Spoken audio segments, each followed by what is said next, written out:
The crown, the orb, and the scepter which travel on her coffin will be placed on these 3 cushions on the high altar, removed from her coffin, given back after the 70 years of her reign, and then she herself will be laid to rest beside her husband, the Duke of Edinburgh, and it has to be said 10 other British monarchs.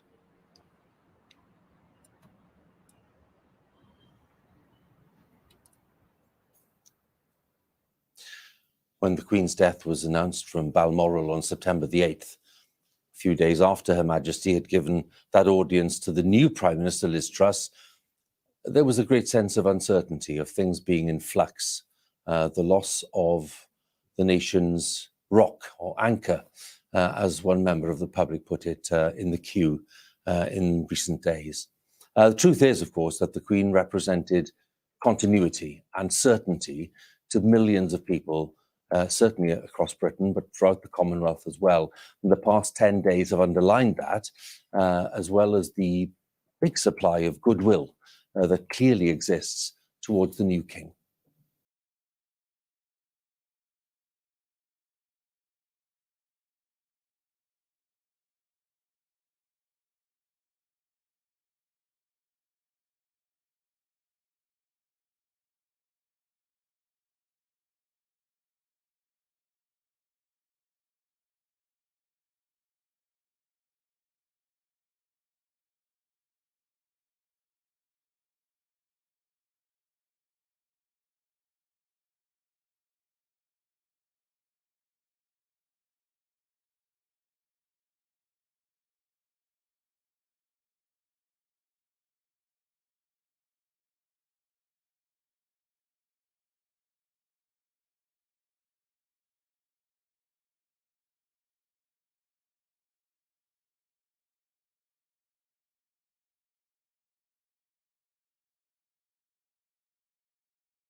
Yes, there's been a lot of sadness, but there's been a lot of gratitude too, it has to be said.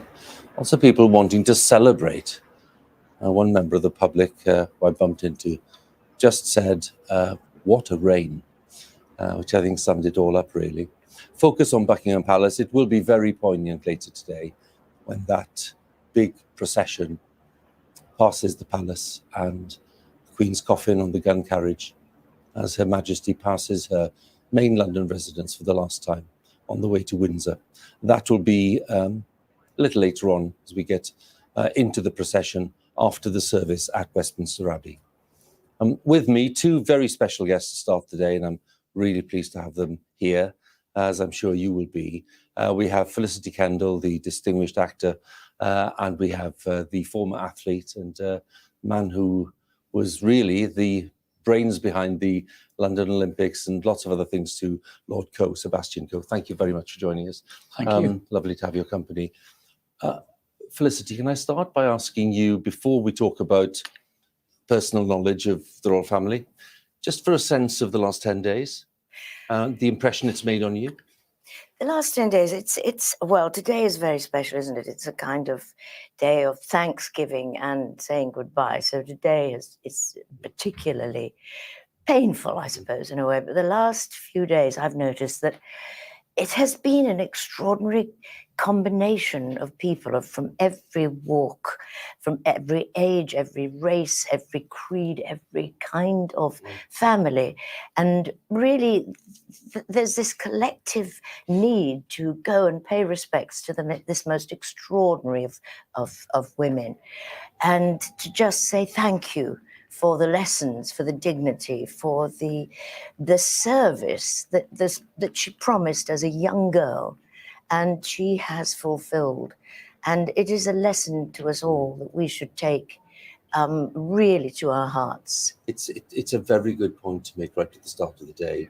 And I'm just wondering what your insight is really into the fact that, given that we live in a world which is very polarized and divided, and we suddenly have an episode where we have people coming together who may, in other circumstances, not be on the same side, all of them wanting to come together to show sympathy and to show gratitude. Yes, and one of the things that is most, I think, stunning is that in this world where selfies and I am here, and yes, I put my mark on this and it's all about me being involved, there is this pilgrimage that has been going through, paying respects, and there is not a mobile in sight. It is absolutely in the moment. It is there for her, with her, recognizing her, and that moment will be over in a moment. It's gone. And I think the combination of real grief and that it's over, Yes. is the fact that today she is gone. Yes. And for 10 days people have been saying, yes, we will do this, yes, remember her. And now that is going to come to an end in one sense. You can no longer pay respects. And her family are having to grieve in public, and I hope they get some comfort from this universal outpouring. Seb, of course, it's not just a matter of some concern, interest, and a desire to be grateful in Britain, because, as you know, given some of your recent work abroad, it's something that's also affected others. I think for me, that has been the most instructive and insightful, because you talked about a world divided. I was actually in Zurich, our last athletics meeting of the year, a big one-day meeting. And I was in a row of athletics family from China, Italy, Spain, Canada, Australia, and a Kenyan delegation. The Kenyan delegation were in tears when this was announced at 7 o'clock. The stadium in the middle of Switzerland became a very somber place. And everybody sat there absorbing the news at the same time. And I sensed, of course, this would be an extraordinary event in the United Kingdom, but it was that moment in Switzerland that gave the clue to just what this impact was going to have globally. I was then in Sao Paulo a few days later for the South American Athletics Championships. Every flag in Sao Paulo at half-mast. Yeah. And federations having a minute's silence before their South American Track and Field Championships. I then went to the west coast of the States, every flag at half-mast, and the same wall-to-wall coverage on every television station. So my absorption of all this has been overseas, and it just makes you realize what an extraordinary and global event in a so-called divided world, because the world has come together around this in a way that I think we shouldn't be surprised, but it's wonderful to see. It's wonderful to see all the same. do you mind if we pause for a second? We'll come back and we'll continue the conversation, because the opportunity to visit Westminster Hall, as I said, the lying in state, ended this morning, nearly 2 hours ago, by which time some people had been queuing up for 24 hours, despite the rather sharp fall in temperature overnight. Lots of people, of course, are crowding along the route itself. Parliament Square looking fairly quiet at this point, but trust me, it'll be very full later on with a tri-service guard of honour dominating Parliament Square itself. And just wait for that first procession and the sound of the pipes and drums. Honestly, you will be blown away by it. So let's join Sophie, who's in Parliament Square.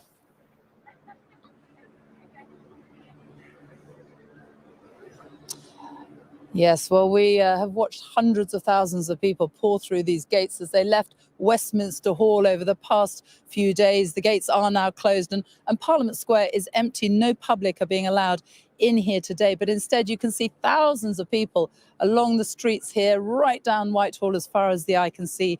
One woman's been camped out since Friday afternoon, others just here since last night. No one has had any sleep, like the two people I have with me now, Sarah and Mark, who were, if not the last people, very much the last people. Yeah, we were in the queue last night. What was that like?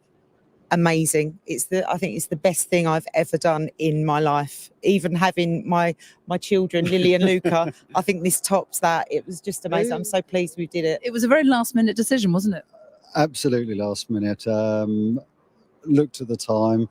We've got childcare, so we just jumped on the train and came up here. And you joined the queue at 9:30 last night. Yeah, we basically didn't come. I'm a childminder and I couldn't find anyone to look after my own children. So I asked my mum. My mum came over last night to stay with us so we could watch the funeral today.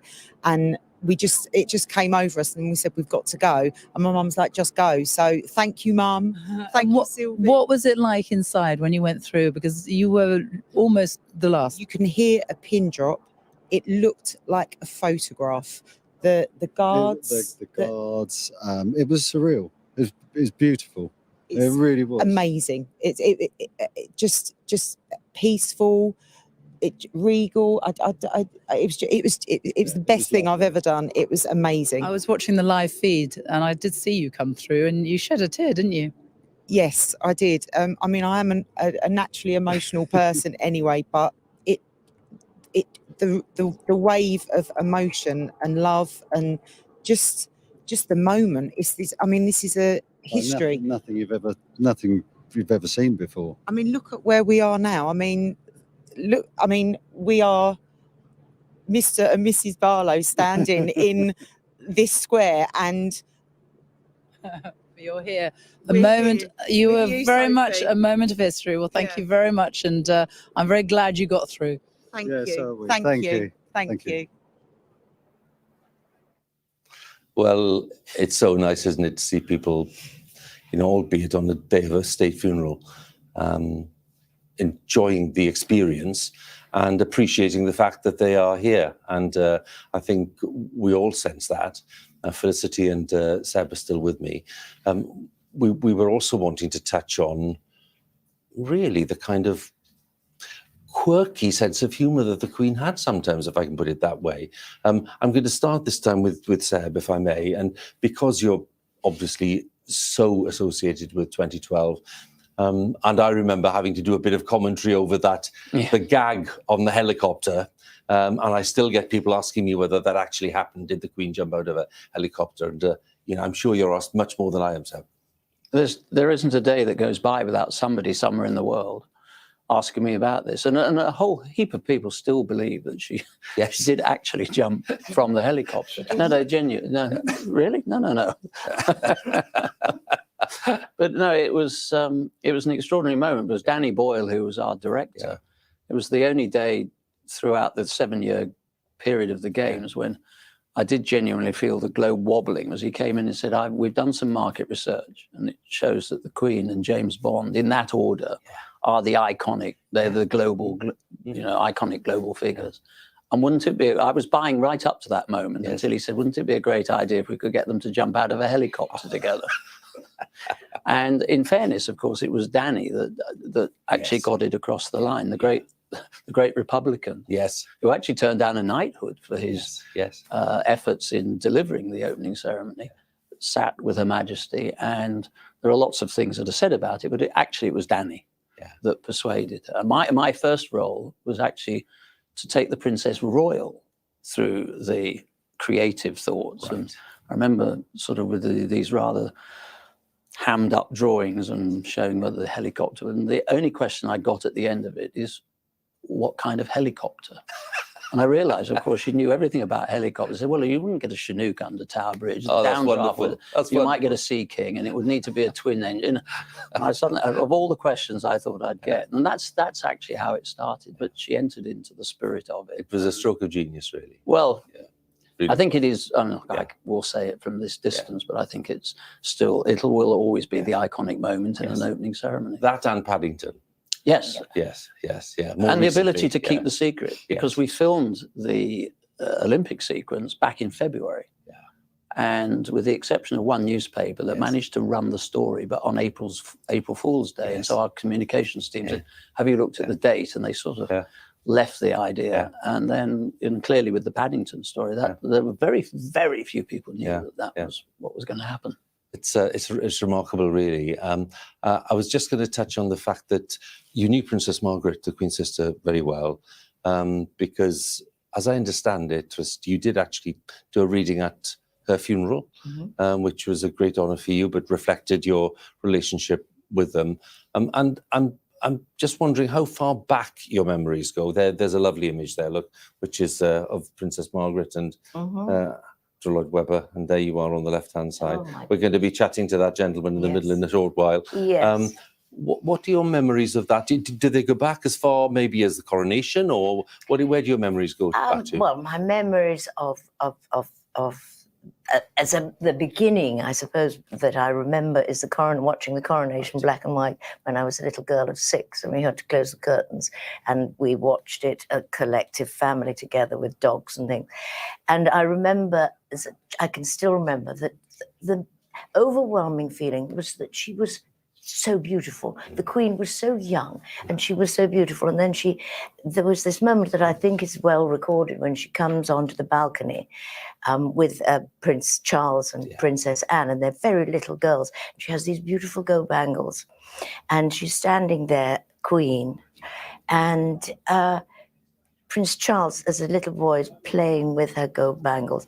And to this day, it's the most beautiful moment, because that was the beginning of almost a century. And now we have the continuity of King Charles, and it's a very special memory, that. And then I later got to know Princess Margaret. And what struck me when I was privileged enough to see them slightly more privately, not just publicly, was this bond between the family. They are funny and close, and there is a difference between the work, because the work has to be in a certain way, and then there's this naughtiness and this incredible love between them all. And that is something I was very privileged to see. I'm sure those are themes which will be underlined in the service today. So. Yes, indeed.